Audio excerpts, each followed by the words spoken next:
How you doing, everybody? Welcome to another weeknight edition of Poolside Cigar Reviews with Kirk. It's like the third time I've tried to record this video. I've been having sound issues. I got a lavalier mic, and it worked great for a little while, then it broke, so they sent me a new one, the manufacturer did, and that one works like crap. So I've been trying to figure out a way that I can make these videos with usable sound. So we'll see how this works. It's kind of slapped together some interesting rigs. So we'll see if it works. But you know, the monsoons are coming into Tucson right now, and it's just a little windy. And I can't record with just the cell phone. It's just too windy.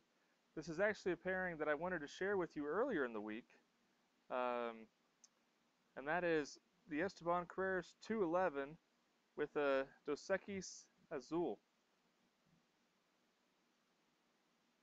This is an awesome pairing.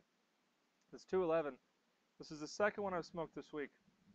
They were both graciously sent to me by Randy Rankin from the Calypso Cigar Review podcast. So thanks a ton, Randy, for sending these out. These are awesome cigars. And actually, you guys, if you haven't checked out the Calypso Cigar Review podcast, please do it. I recommend it like at least once a month on my channel. In my opinion, I think it's the best cigar review podcast out there. Great podcast. Brandon and Randy are awesome, so check them out. Anyway, more importantly about this cigar. Didn't look up the specs on it. I generally don't look up the specs on cigars. I only do it for my full reviews because I just feel like you guys like that kind of information. But this, I'm assuming the Vitola that Randy sent me looked like it was about a 6 by 46, so a Corona Gorda or Lonsdale. The wrapper is fairly light on it, almost rosado in this light. It could be a Connecticut shade, I don't know. Again, I didn't look up the specs. There's really only two things that I really care about with a cigar, and that's number one, does it taste good? Number two, does it burn well? If a cigar does both of those things, I want to know about it because I like cigars that taste good and burn well. Everything else is, I really don't care. You know, I don't care what wrapper's on it. I don't care who the blender was, and I don't care what factory it was rolled. Does it taste good? Does it smoke right? I mean, obviously, I know some stuff about blenders and things like that, but I'm no expert. Never claimed to be an expert. Uh, but this cigar, I would say, is mild to medium in flavor. Very creamy. It has like a, I want to call it like an unsalted pretzel stick kind of flavor, like a toasty bread kind of like, but more again, when I say pretzel, it's got that like yeasty pretzel kind of flavor to it, but not salty.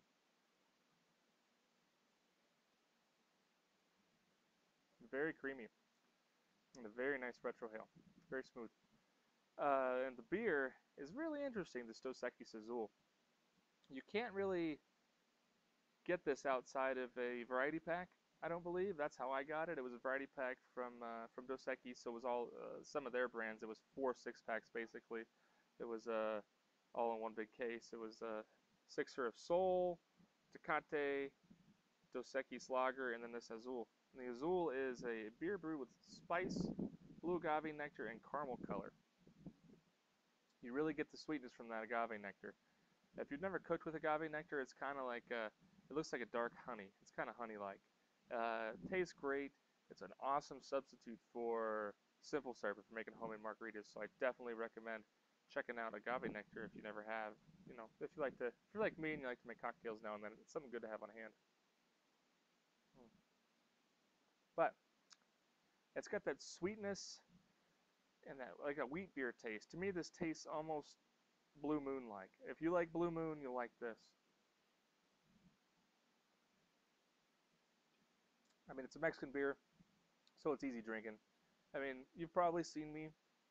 A lot of my videos, I drink craft beers. I drink a lot of the imports. You know, I drink the snooty beers. I'll admit it, and that's mostly what I drink. But I'm not above drinking a Mexican beer, especially in the summertime. Man, they taste good. You know, I like Pacifico. I like Dos Equis. I like Tecate, Corona. I like it all, man. It's easy to drink. It tastes good. Down with some Mexican beer. You know, throw some carne asada on the grill and go for it. Summertime. But this is unlike any Mexican beer I've ever had. Really interesting. Like I said, it's very close to Blue Moon. But the sweet and the cream, and I think they're both kind of yeasty. That complements each other. This is just a killer pairing. I probably wouldn't be enjoying this beer nearly as much if I didn't have this cigar. So, like I said, I probably wouldn't go out of my way to buy another six pack of this, but boy, does it go great with this cigar. So, if you can find an Esteban Carreras 211, uh, you might, I mean, you can either try it with the Dos Equis Azul, but it's probably easier for you to get your hands on a Blue Moon. I would recommend this with the Blue Moon. Again, not a beer I would drink more than one of in an evening, and I would probably wait till after dinner to make it kind of a dessert beer, but it's still good. Perfect. Kind of in the same note of, you know, knowledge of wrapper, filler, binder, stuff like that. I was at the B&M the other day, and I've been really fortunate this last week and a half or so that I've been able to get out and go to the B&M a little more. I tend to go at lunchtime. When I do that, I'm just a happier person. If I can get to the B&M like 2, 3 days a week at least, I'm a lot more balanced. I'm a lot more productive at work. But it, if you live somewhere where you have a lounge, go check it out. And go a few times. See if you can get to know some people. Because for me, it's the closest thing that I've ever experienced to like the sitcom Cheers. I walk in there and everybody knows my name. It's a lot of fun. It's nice. There's probably about 6 or 8 guys that are usually there about the time that I show up. I show up same time. It's kind of like if you go to the gym. If you're a regular gym member, you get to know the people. If you keep a regular schedule, you see a lot of the same people. The B&Ms are like that. So I see the weekday crowd midday, and it's really cool, and it's nice to see those guys all the time. But this week, a new gentleman came in, which is great. One of the reasons why you hang out in a lounge is to meet new people. But this guy was just a know-it-all, and he wanted to talk about Cuban cigars, and that's all. He just kept steering the conversation back towards Cuban cigars, and talking about which were the best, what they tasted like, and then he was trying to share all the places you could buy them online and how much they cost, and I felt like that was a little rude because we were sitting there with the shop owner. So first of all, I just think it's in bad taste in general to sit and talk about cigars that aren't sold in the shop, or to try to steer people toward, we'll say, put it that way, to steer people towards cigars that aren't available in the shop. I mean, if you just want to mention something in passing, but this guy was pretty adamant. He kept going on ad nauseum. It was just a little much. And he had very, very strong opinions. And, it's interesting with know-it-alls. Just how strong their opinions are on everything. And they tend to see things very black and white.